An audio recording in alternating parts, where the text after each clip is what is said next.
It's time for AggroChat, the official podcast of the Tales of the Aggronaut blog and stalwart gaming community, where we talk about stuff and things, and the stuff about the things, and sometimes gaming.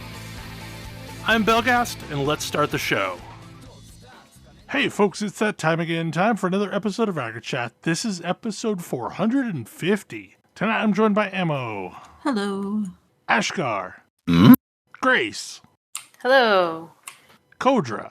Let's everyone give a round of applause to Belle for not messing up this intro. Tam. Hey, buddy. Thalen. Hi there. Okay. I almost derailed with Kodra's statement, but Tam's just... Hey, buddy. Good one. Good one. Solid choice. I approve. Wow. That's a weird one. Okay. Are you comforting a dog, comforting a child, or starting a fight? Starting a fight. Yeah. Works for all three. So here's hoping that the weather doesn't come in on me because I'm underneath a tornado warning. So yeah, we're supposed to get that in, I guess, about 4 hours. So yeah, it sounds about right. Yeah, we have had storm fronts colliding. So here's hoping that we can record a successful podcast before any of it really hits hard. Okay, if things start falling down and blowing away in your general vicinity, exactly. we're allowed to stop, and you can do more important things. Yeah. Indeed. Anyway, so Grace, Yeah. you did a thing. I did a thing. I reinstalled Diablo 3. I hear there's a new season? There is, which is sort of a surprise because my impression was that they weren't going to do this thing, at least not with actual new mechanics. I'm guessing that was their impression too for a while. Same. I'm guessing they saw the reaction to Diablo 4. But I'm guessing it's real easy for them to do. it's actually really great. Yeah, it's really good. They need to, if they're going to take this team off of Diablo 3, they need to leave them intact and let them sort out Diablo 4. I mean, my feeling about the mechanic for this season is it feels like someone told this team, hey, we don't have to care about throttling back the players, just give people what they want. Yeah. Make it I like fun. this. So it's you're wandering around, and in the same way that you might normally get a portal from a treasure goblin, now any enemy can spawn one of these portals, and it will take you into basically a room. It's usually one of the sort of set piece kind of rooms from the game, and there's either 3 bosses, a giant swarm of blue enemies, or just a mix of a really densely packed rift. And the drop rate for Legos is pretty darn high. Early on, I was getting one almost every other room. And you can drop Death's Breath at level 2. Yeah, and the it's great. And these can chain, so you might get one room and then it stops, or you might have 15 rooms. And basically, every time that you clear one of these, it is either going to open another rift or a treasure goblin is going to spawn. And the treasure goblin spawning is basically the end, because it'll drop a chest, and if you open the chest, it starts the rift timer, to kick you out. And these rooms also rarely can just be packed full of treasure goblins. Yes, it is hilarious. I'm talking 20, 25, something like that. Treasure goblins, it's insane. Yeah, something completely ridiculous. It's just delightful. I mean, it's not anything new. It's not anything this isn't the most hugely creative new gameplay mode, but it's just solid and fun. It is more of the things that we like about this game, crammed into tiny little bite-sized pieces and full of loot. It's so good. Well, and it could basically drop anything that could come from a bounty previously. So, like, I've neat. seen at least one legendary that's bounty specific. So, I've not gotten a Ring of Royal Grandeur yet, but I think I got a Pride's Fall, I think, which is another one of the exclusive drop pool. Killing the bosses tends to drop like a lot of Death's Breath or Greater Rift Keys. Opening the treasure chest at the very end gives you a bunch of the bounty materials, like at least one or more of each, depending on the level at which it's done. And some of the blacksmith plants too. Yeah. Oh, cool. I've heard like at 70, you're getting like 60 materials from one of these chests. Yeah, I haven't hit one yet. I just hit 70 right before we started recording the show. So haven't seen one yet, but I'm excited to see what it looks like at 70. Yeah, I didn't start playing until like about 2:00 this afternoon, and like I put in about 3 hours of kind of chill gameplay, but that was me attempting to complete one round of all 5 acts of bounties. And what would happen is I would start down a bounty path, and then one of these things would spawn, and it would either go one or anywhere between 1 to 15 rooms, and then I would, move on to the next bounty object, and like it would basically allow me to, level my way through solo, and it was crazy. Just the amount of experience I was getting was nonsense. Yeah, it's very silly, and they can drop the initial portal can spawn almost anywhere except for inside a rift. So I was in Whimsydale earlier and one spawned, so that was interesting. Well, I had actually completely uninstalled BattleNet on the assumption that there wouldn't be any more seasons. So what do I even need it for anymore? But Right. That's what I did. Maybe I need to reinstall it now. This Yep. sounds good. Yeah, I mean, if this is the last hurrah, it's a good one. It's just really fun, and yeah, I mean, even within a single bounty, I've seen multiple of the rifts spawn. Like, I'll be going to find a boss, and one of these rifts will spawn, and I'll spend a couple minutes doing the detour, going through this mini rift, and come out, and like 5 seconds later, another one will spawn before I get to the boss.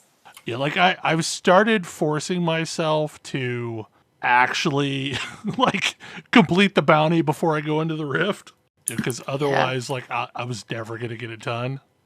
Yeah, it's really hard. And pretty much once I've gotten all of the patterns that I need, I guess I just won't bother doing bounties because this is way better. Yeah, I mean, if the materials drop out of this now, yeah, that sounds a lot simpler. There's apparently folks who have figured out ways to like do this a little bit more efficiently, where you like, Oh, of course. just like you're bounty hunting when you're looking for the specific bounties, like there's a couple of places where there's a high occurrence of mobs that they'll pop in, and if one spawns, fine, they'll reset their game and just farm these over and over and over. But like I'm now 61, and like this has been the most casual, relaxing, leveling experience. What are you playing? I'm playing Crusader because I'm shocked. yeah, no, like it's Invoker this time around, and Invoker is probably my favorite build ever.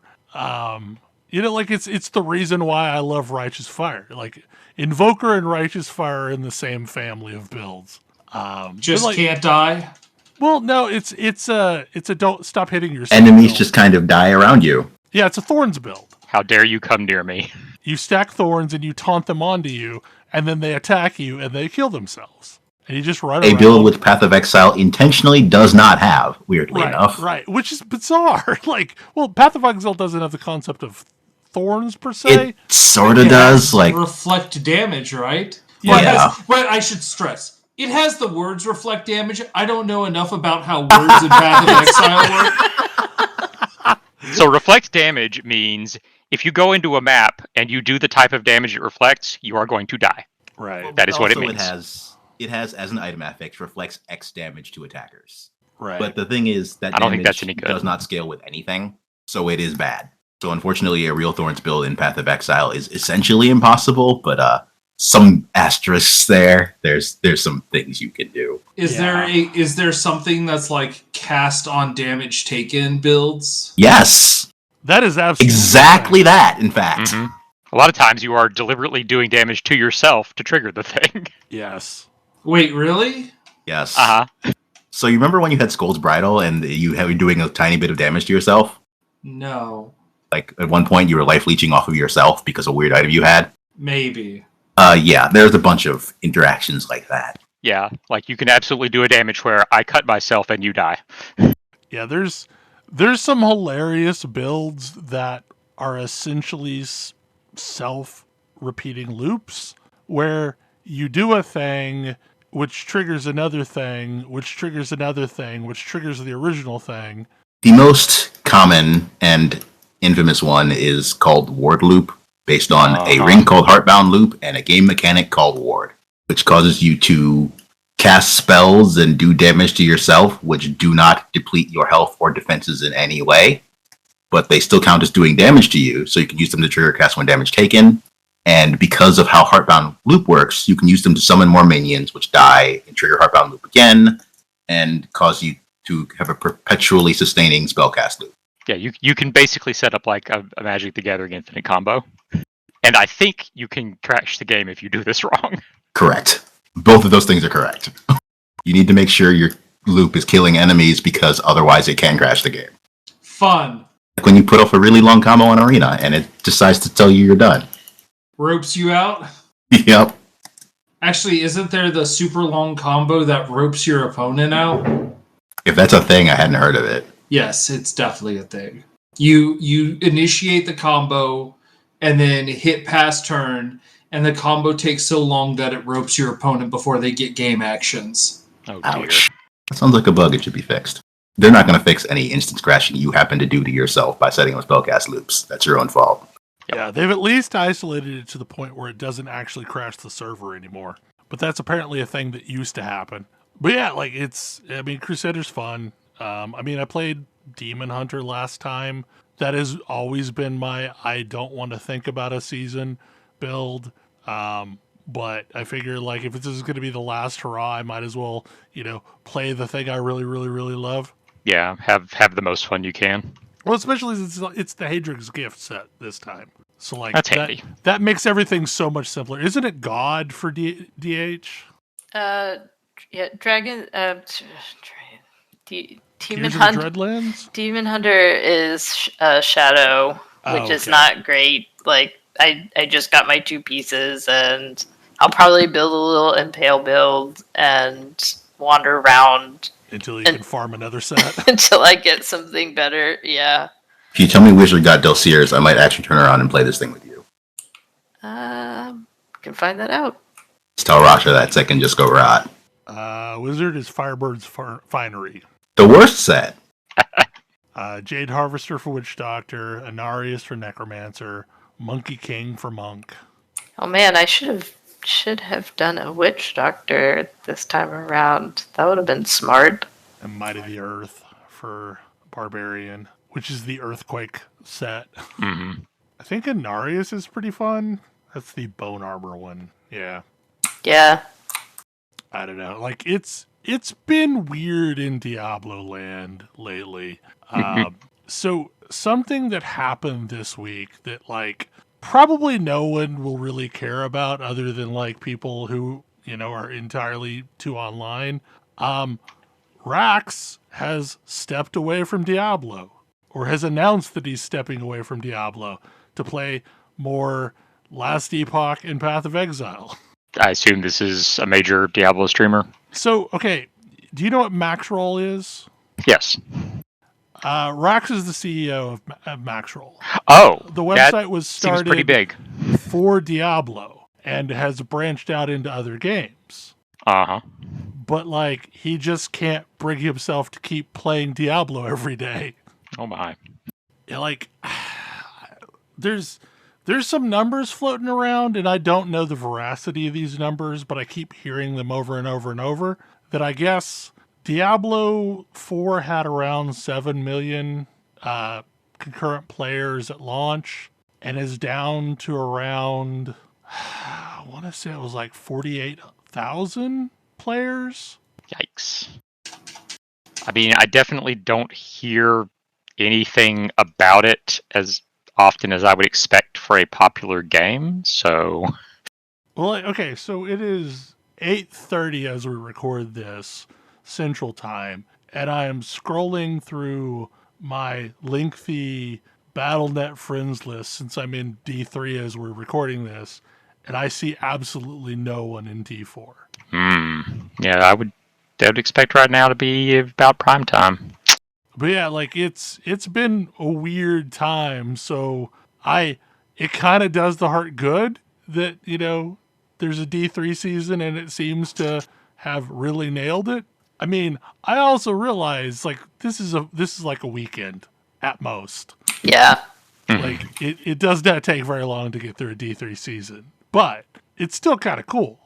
And it's nice to have it be fun because sometimes the season mechanics have been kind of throwaway things, you know, or just unnecessary things. But this time, it's just actually fun. Set mastery dungeons in this season or the season track.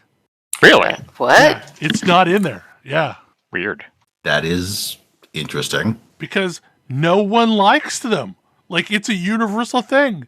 Everyone hates doing set mastery dungeons. I don't actually Some people find them dislike anymore. a few of them. Yeah, there's some really bad ones, but ever since I forced myself to do all of them so that I could get the wings, I don't hate them the same way. Also, ever since they changed it so that all the enemies actually show up on the minimap, I hate them a lot That would less. help a lot. That Jeez. was massive. Yeah. But, like, universally, it's been a thing that people complain about. And they just decided, yeah, for this last season, we're going to take them away. You'll never have to do those as part of the season track. Quote unquote last season. Yes, well. Wasn't the last one the Yes, last it was. season? And Yeah. it was also a surprise? They also explicitly said this isn't the last season. What they have been saying now is that this is the last season where they're adding something new. And that from here out they will be having new seasons, but they will just be recycling content from previous seasons. Yeah. Sure. Then that's fine. But You like know, we weren't also supposed to get anything new for this season, right? that was my understanding back then. Correct. But, like, the altar was the last hurrah. The altar was also good. Yeah, and that's supposedly coming back permanently from next season onward. I'm here for a season where you get the altar and this rift mechanic. That would be amazing. Especially, like, all of the loot that this is producing, just having it auto deconstructed and looted by my goblin. Mm-hmm. The goblin room is so great, though. Like, I did not think that we would have anything quite like that. And apparently, like, That I've sounds gotten awesome. a couple of them. So, like, they're not super rare. Or you have the luck. Well, I've gotten one. Like, Also possible. I was watching a video on someone who was talking about farming these, and he was saying that, like, probably on average he was getting one about 1 in 5. 1 in 5 of the rifts that don't just go like one room. Because, like, you can exit out on the first room, and it kind of sucks. My experience has not been that, but I'd be happy if my luck evens out. The good thing is, though, when you get the goblin room, it's a lot of material goblins. Like, the majority are gem and material goblins. Thankfully, I've not gotten one that has any of the slime goblins. That would just be nonsense. That's true. Yeah. Like, when you get a bandit shrine and there's multiple slime goblins, it's bad enough. I don't know what you're talking about. I love them. And making multiple trips back to town to get rid of your inventory. I see Thalen put a thing on the list last minute. Yeah, because Diablo 3 and having fun made me think of it, and it should be a Yep. really quick topic. But Yep. like, it turns out we might actually get to play Marvel Heroes again at some point. It'll probably be measured in years before we have like actually fully working Marvel Heroes Rogue servers. But Yeah. like, So, the code has been found, and it is possible to set up a server that you can then log into and run around with a character, and just run around in the server. There's not like there's not enemies or anything. and it's relatively easy to get things set up because Steam still hosts the Marvel Heroes Omega client, and I installed it the other day. Yeah, That's like funny. I can get the client anytime I want. Yep. But yeah, I mean, you basically just got to set up like Apache HTTP and like edit some config files, and you're good to go. That is such good news. Yeah, Yeah. but it is only a first step, but it's a very important first step Yeah. Basically, apparently it's got all of the characters with their some costumes. movement, and all of their costumes. So like you can put on your favorite outfit and walk around at least. Yeah, like I can log in and walk around being Beta Ray Bill. Like, there's nothing to fight, but I can do this thing. That was one of my favorite things about that game, is the way that, you could play the same character, but as the version that you liked the best. So Yeah. if you wanted to be Spider-Man 2099, you could, but you were the same Spider-Man as everyone else. Yeah, it's the same abilities. It's purely cosmetic, but still, like, if you instead of Scarlet Witch, you can be Wiccan. Well, like, I was trying to explain the game to somebody this week on the Fediverse, and thinking back, there was a lot of build diversity in that game. There really was. Like, most characters had multiple viable builds. Well, even thinking back, like, I played a lot of Captain America, and, like, there were lots of different ways that people built Captain America. Oh, yeah. Charge around, you could shield throw. Yeah, like, mine was mostly a hammered-in version of Captain America, but, like, there were lots of different builds that worked. But yeah, so I'm very hopeful that at some point, a couple of years down the road, it will be possible to log in and play Marvel Heroes again. And if it's just the game as it was before it died, and it never and it doesn't have a sufficient team to actually make improvements or anything, that's fine. I'll be fine with that. I'm just really excited for all of these unauthorized software archivists. Yes, with their archivist hats. It makes me happy. Apparently, that's the only way any of this gets done. So let's get to it. Yep. I mean, somebody has to be fighting back against the enshittification of the internet. Yeah. I mean, speaking of that, related to our conversation last week, I guess Unity has pulled back a bit. Yes, the new message from Unity is do not use Unity for your next project, as opposed to you need to take Unity out of your current project. Yes. So that's good. Like, I looked at it, and my feeling was, like, if they had just led with this, like, people would still be complaining a lot, but it wouldn't have been the thing that it became.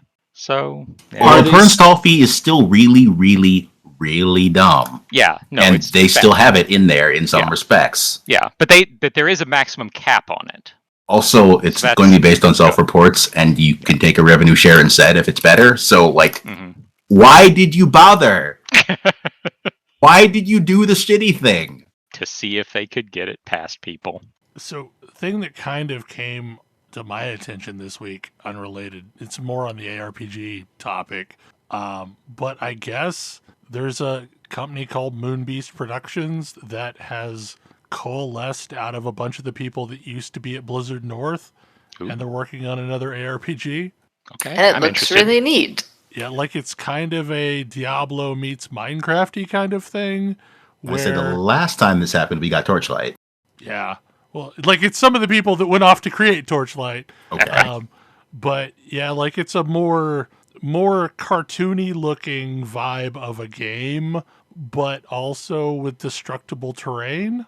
Voxels! So like you cast a fire spell or whatever that rains down fireballs, and the fireballs like damage the hills, and can like it shows a demo scene of them like casting this pyroclastic fireball thing. So Bell, before you get too excited, the last game that I saw this in was EverQuest Next. Yeah, I know.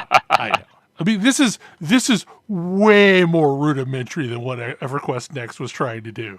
But it knocked down this hill and like caused a river to reroute itself. Not that I have any clue if that has any gameplay benefits other than destroying terrain is cool, but it'll be interesting to see what comes out of that. I feel like destroying terrain is cool is a statement, but like I don't feel like anyone has really figured out compelling gameplay from you can destroy terrain other than maybe like Just Cause. Red Faction. Red Faction was fun. That's what I'm thinking. I'm thinking Red Faction, not Just Cause. I mean, one of the things that they mentioned in the interview that I saw was that like different kinds of enemies live in different kinds of terrain. So if you carve a big chunk out of the terrain, you might find different enemies down at the bottom. Who knows if that will make it through whenever we actually get to see this thing in a playable way, but it sounds cool. Yeah, I think their idea is that instead of a mainly 2D playfield as most ARPGs have, this is going to have like elevation and multiple levels of things. I also appreciate that it sounds like one of their goals is, a really sort of free-form, always changing kind of play, rather than a lot of the ARPGs lately have switched to either set maps or fairly staged maps, and this sounds like it's going to be maybe a bit more randomized. What's the name of this project? I don't know that it has an official name yet. It's just the project that Moonbeast Productions is working on. There's like a Reddit that they're posting various information on. But they keep gathering up more people that used to be at Blizzard North, because I think Brevik is working with them as well. Of course. It legitimately is starting to feel like, we're just recreating Blizzard North. I'm not sure that's a positive pickup. Okay, what is Furvana?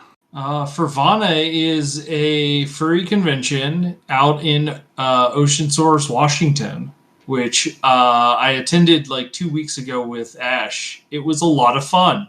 Furvana is a very small convention as these things go, and is mostly an excuse to be in a beachside town for a week. Yep. Sounds reasonable. It was super chill. We howled at the moon at midnight. It was a lot of fun.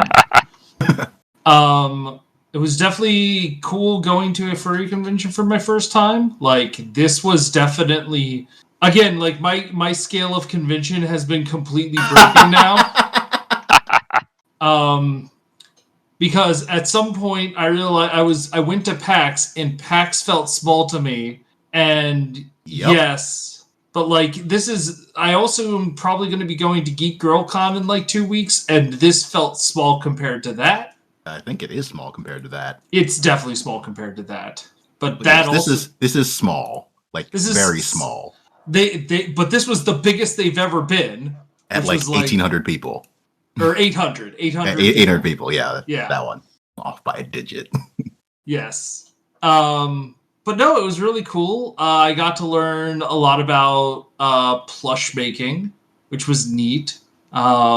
I want to learn how to make Bluey plushes. That's my next goal.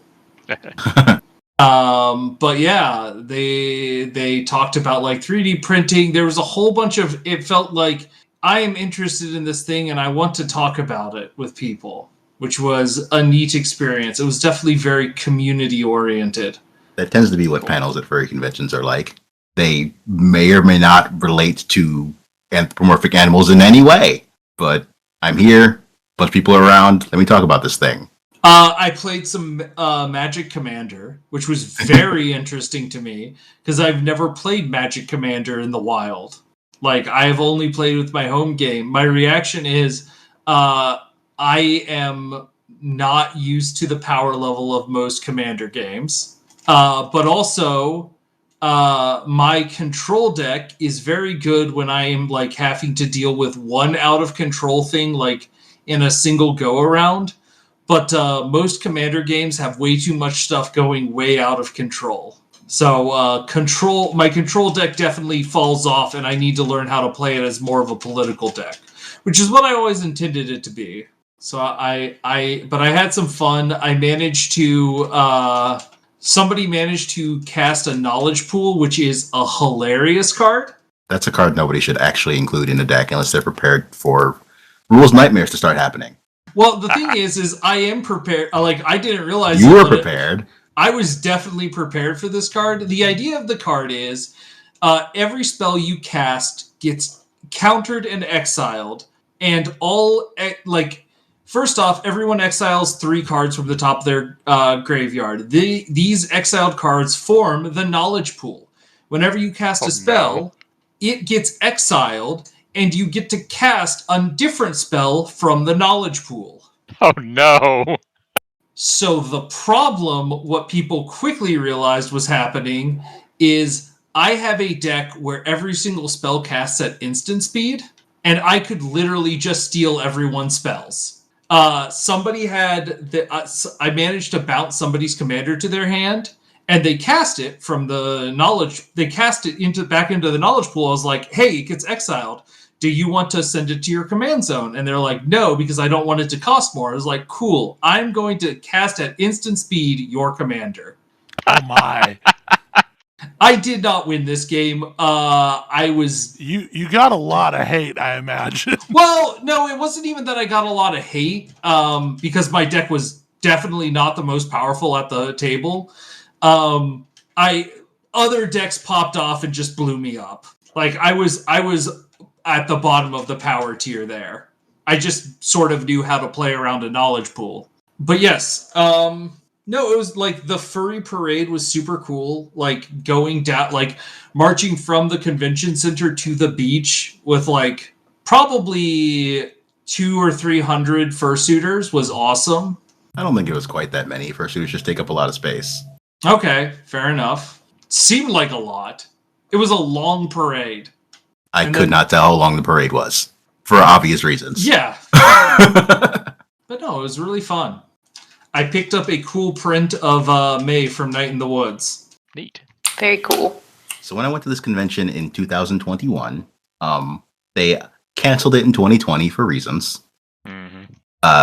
And ran it for only the second time ever in 2021. It was the first furry convention that I'd ever gone to. And so a small, extremely chill convention was definitely a good way to start going to things like this. That makes sense. Yeah, I've heard ours is pretty chill. It was earlier this month. I think yours is actually bigger than this. I now understand that ours has drama associated with it. Oh boy. Are you referring to the one we just went to, or the one in town? In town. Yeah, that's its own thing. Specifically, Rainforest, which was... Oh yeah, I've even heard of this. Oh my. That was a long time ago, like more than 10 years ago, I think. Maybe about 10 years ago. But that's the reason why there is no big furry convention in the Seattle area anymore. There is apparently one, but it like coincides with one of the biggest board game conventions in Seattle, and like has a bunch of... They held it in November but there are reasons not to hold a furry convention near the end of November, because the second largest one in the country is the first week of December. So they moved it to January, which is not better, and it's the same weekend as another convention in town. It kind of sucks. It's almost like they don't want to keep holding it anymore. I mean, I've known people involved in running conventions, and it is a thankless job, so... It seems like it would be really cool as the convention is small and growing. Oh yeah, that's when they got roped into it. And then it gets too big, and it becomes miserable. Yeah, that or the convention got big and then died, and they got pulled in to try and help, restore it. Oh no. That doesn't sound particularly fun either. Yeah. Okay, Tam. Comparing narrative structures and New Game Plus. Oh man. So there are several games that have been released recently with very different ways of telling their story and incorporating New Game Plus into them. And that's really, really interesting to me. Because the obvious one, and you know, avoiding actual story spoilers is really more about the structure, but like Baldur's Gate 3 clearly would like you to play it again after you've beaten it. Mm-hmm. And gives you a bunch of really interesting ways to approach that. Because realistically, most people are not going to play one of the origin characters. But you can play through the entirety of Baldur's Gate 3 as one of your party members. Mm-hmm. And like, you're kind of unlikely to actually do this thing. At least the first time. Yeah. I mean, it sounds kind of interesting. But boy, the second time? Yeah. Although, honestly, for my second play, I'm probably going to try out the Dark Urge. which is another take. Like, it's really, really interesting to me to see kind of the evolution of the BioWare model. Because the BioWare model was like, hey, do you want to go back and play it again, but maybe make some different choices this time? And I'm not going to do that. Didn't do that in the BioWare model either. Right. It very rarely came up in the BioWare model. Because once I'm into it, I made the choices that I made originally, usually for a reason, and so it was pretty rare for me to be like, okay, Renegade playthrough, time to kick every puppy. Like, It's funny that Mass Effect is like one of the only times where I think Renegade is actually reasonable. Yes. It's fair. But usually it's yes, do you want to save the orphanage or do you want to kick puppies?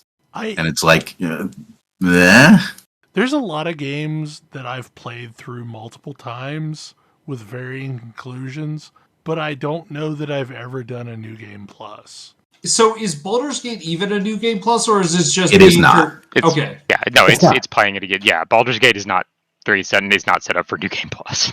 But also, and like, here's the thing that I find really interesting. In New Game Plus, you often go back with a bunch of power that you had acquired in the previous game. Obviously, that's not going to work in Baldur's Gate 3, but your knowledge is power. It's true. You know things that you couldn't have known the first time. Yep. And the level of power that grants you is huge. And I've been playing. I was a teenage exocolonist earlier this year. Similar take, like what you have done grants you the knowledge so that the next time around you can make choices that maybe you didn't have the opportunity to before. Mm-hmm. And be prepared for events that presumably will happen again the second time around. Yeah. So I've kind of wondered if the existence and popularity of New Game Plus is intrinsically tied to the fact that there is an entire group of people that want to 100% games, and most of the time you can't get everything in a single playthrough. I mean, that is likely part of it. And then also, I mean, the first game, I don't know if New Game Plus existed before this, but the first game I remember with it was Chrono Trigger. And Chrono Trigger is the game I think of as the start of New Game Plus. Yeah. And that was very much a case of like, okay, now there's 50 billion endings that you can go see. And that's, I don't know that that's always the case with games that have New Game Plus, but that tends to be a thing too, is like multiple different endings and the ability to play through a second time and get to a different ending and not have it take as long as the initial play.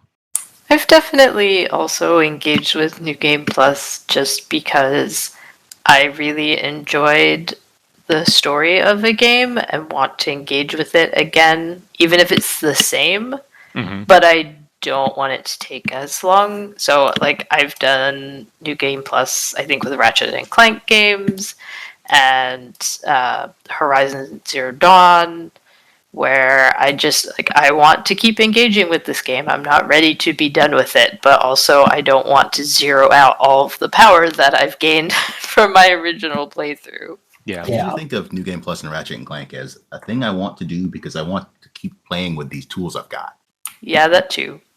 Yeah, and that... The other one I was thinking of was Persona 4 has New Game Plus. Mm-hmm. And, like, the story doesn't change at all, but you get to keep your personal stats, which lets you make some choices earlier in the game you would not otherwise be able to. Yeah. And also your entire party of ridiculously overpowered demons. It also, which lets you possibly do some challenges you couldn't do in the previous go-through. Yes.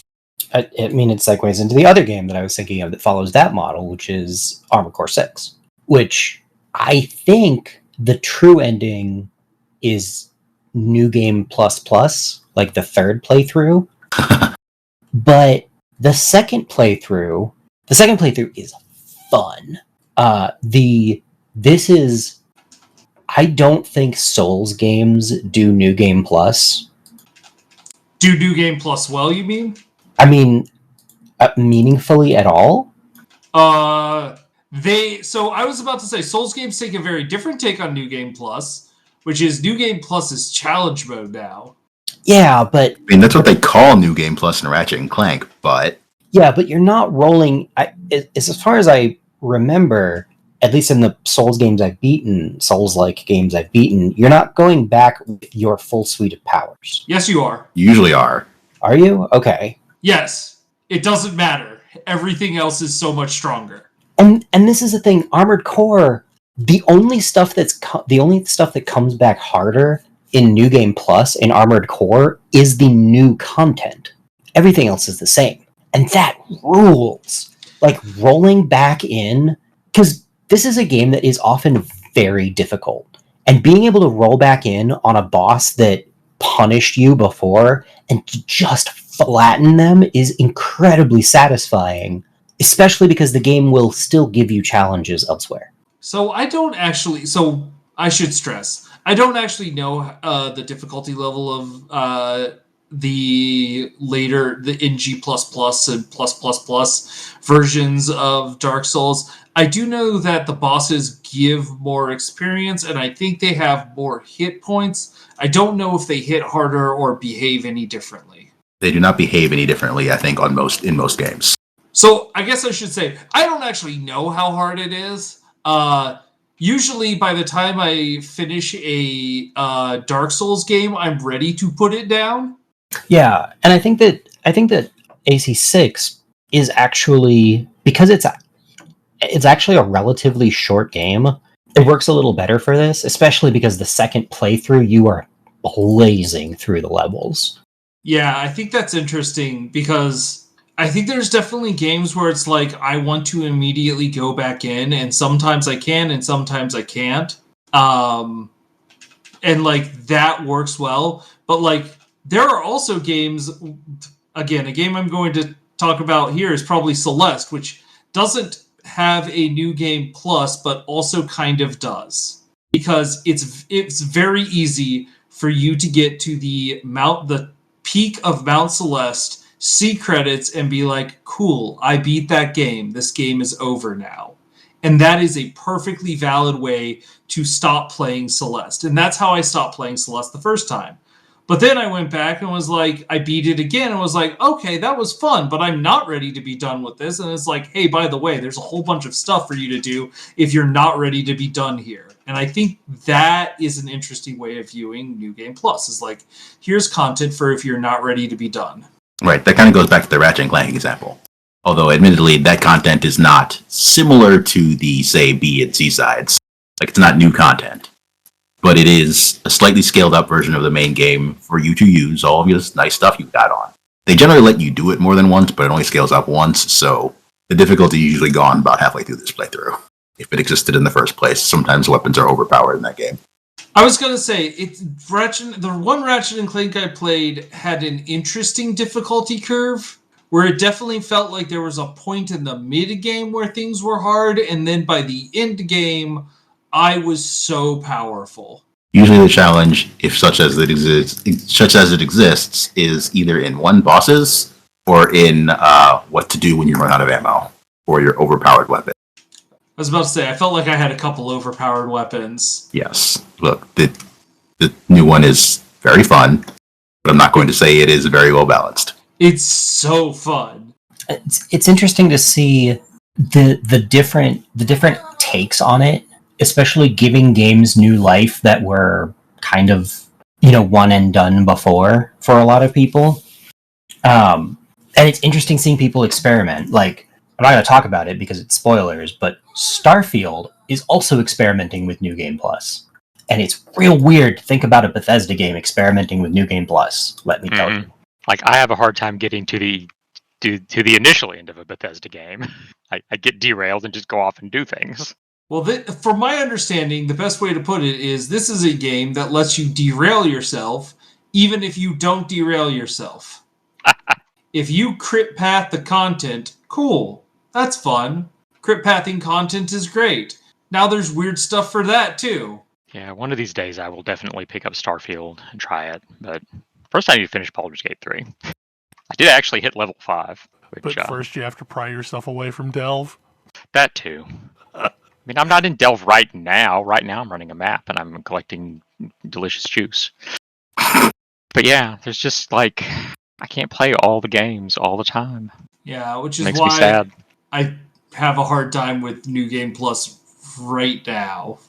The thing is like for me, by the time I get credit roll in a game, I'm usually ready to walk away from it or go back to one of my forever games.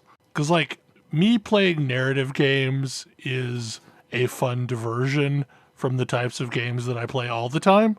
But Bill, what about those games you don't want to stop?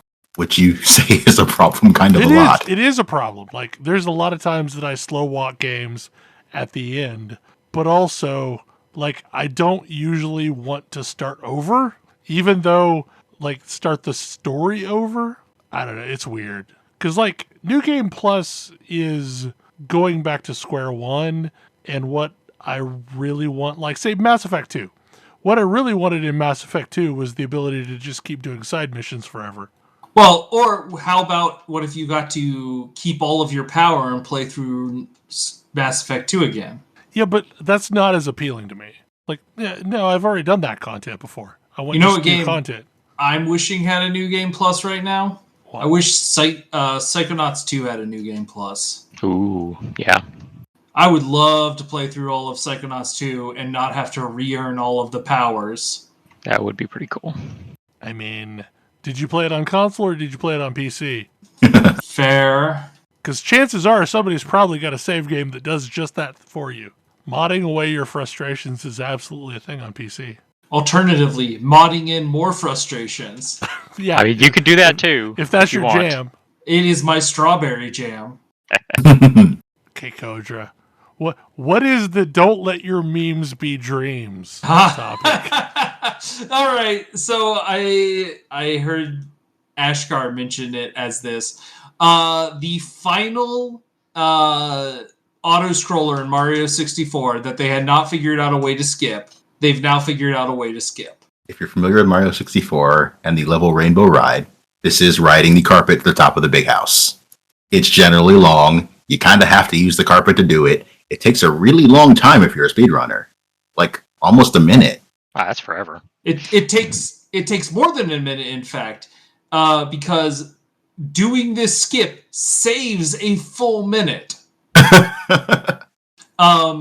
There were a whole bunch of Taz-only solutions, or like stuff that was like Something parallel universes, so on and so forth. Something backwards long jumps, something like bomb skips, like apparently we're not talking about things that are reasonable for a human to do. Yeah, not stuff clear. that's and like, but this game is getting close to 30 years old, so it's possible that people have been running this a while, and so don't let your memes be dreams. The meme was people going into chats and asking runners to try carpetless, which of course people was like, no, I'm not going to do that. Ha ha ha.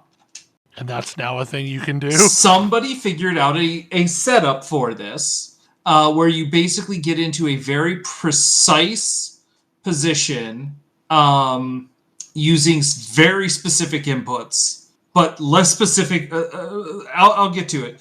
The previous one was like you have to do like a almost full, like duck and do an almost complete rotation, like a couple of jumps and punches to get yourself on the perfect pixel. Do a triple long jump or triple high jump, kick against the corner of the wall, pause buffer at a precise frame, and then input a very specific angle on the N64 thumbstick. Like it had to be perfectly down right, I believe, and then do another wall kick, and you could get up onto the ceiling. And this almost killed the run. Basically the only way runners were able to do it in training was using input monitors, where like the monitor would tell them the precise stick position of their N64 controller. Like you're looking at an analog stick, you need the X to be at 66, you need to be the Y at 66 in order for that input to be correct. And like people were like, I don't want my next 120 star to be something where I had to use the best runner of this game is Suiji, and he basically was like, I think I'm done with 120 star. I don't want to do this. Like somebody's going to beat me and I'm not going to go after it. It was very doom and gloom for a couple of days. And then the person who found this did a whole bunch of math and figured out ways to input it with perfect cardinal directions. So just left, just down. It's called the orthogonal Jones trick. It requires a couple of very precise frame inputs. Like you have to do a wall kick on the 4th frame instead of on the first frame. Right, but the N64 has octagonal gates on that stick. Yeah. And it still requires 2 pause buffers, which is apparently pretty funny because no trick in Mario required pause buffers before this. But yes, the final auto-scroller, which there are a lot of auto-scrollers and a lot of things count as auto-scrollers, I really need to stress. Like, they skip all of any upward moving platform they figured out skips for, because those are too slow. The fact that this minute-long one existed was kind of absurd. Like, they will skip a 5-second auto-scroller if they can. This is some unbelievable sicko shit, and I love it.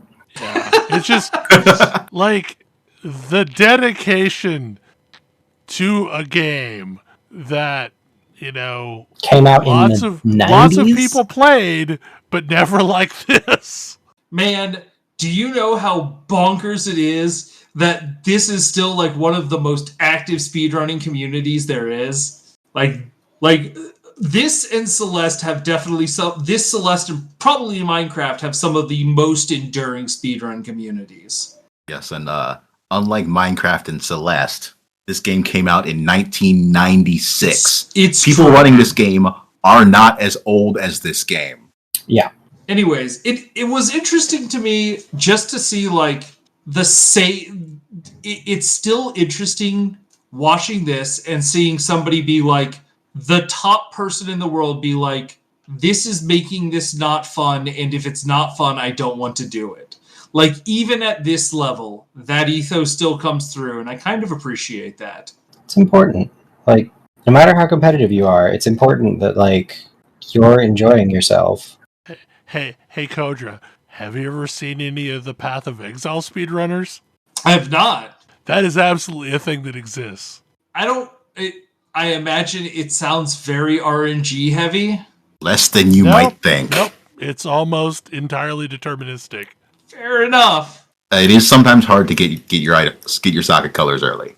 That's the most random thing about it. But most everybody has enough viable sockets that they could use instead.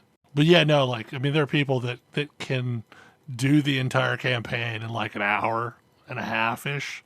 That's pretty wild. There's a tech that they call vendor walking, where you I don't know that one. and do all of the stuff with the vendor while you're moving. Yep, that sounds right.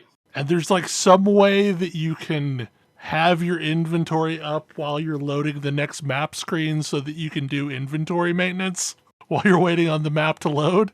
I'm kind of fascinated that this wouldn't be just this.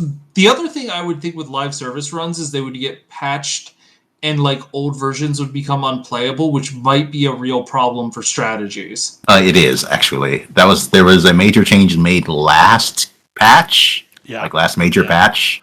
3.7 or 3.2.1. Yeah, 3.21.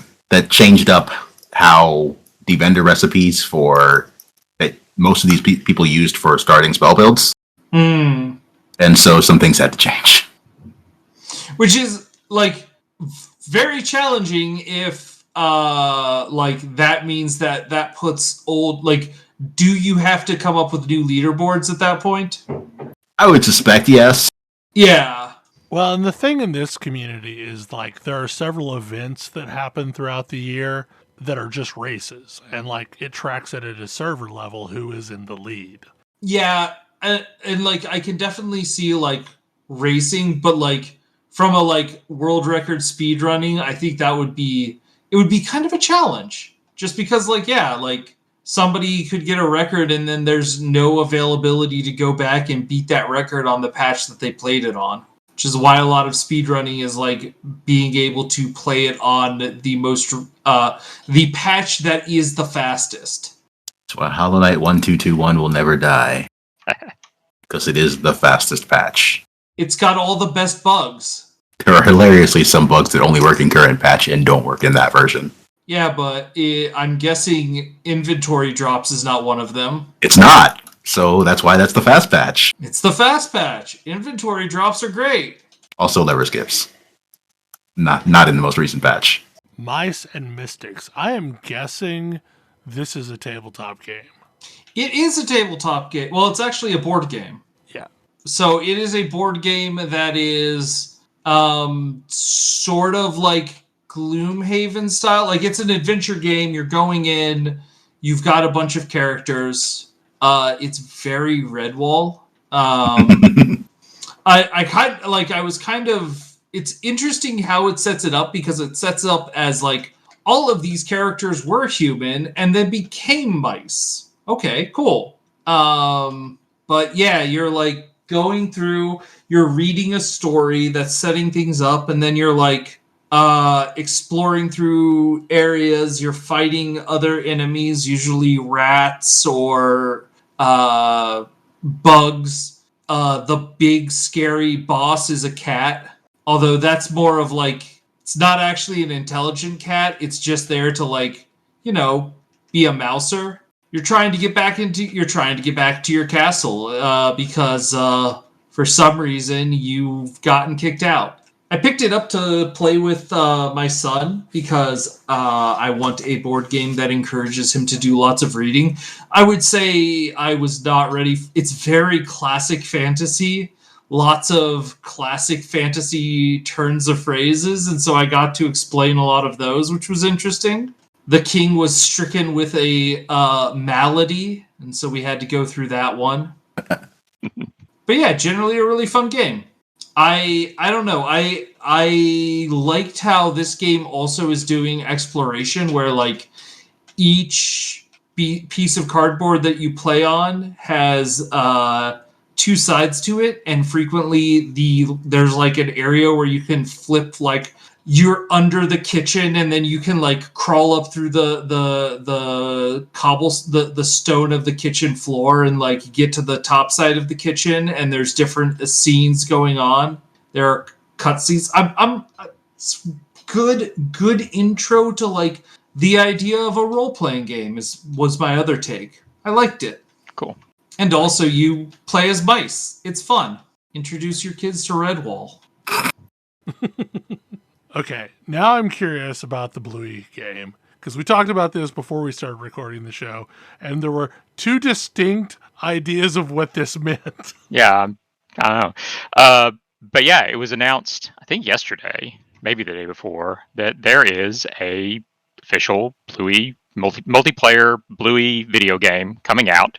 It's going to be on basically everything, and it looks like basically like a cute like collection of lots of different mini games to play as a group, and like all linked together by a new story.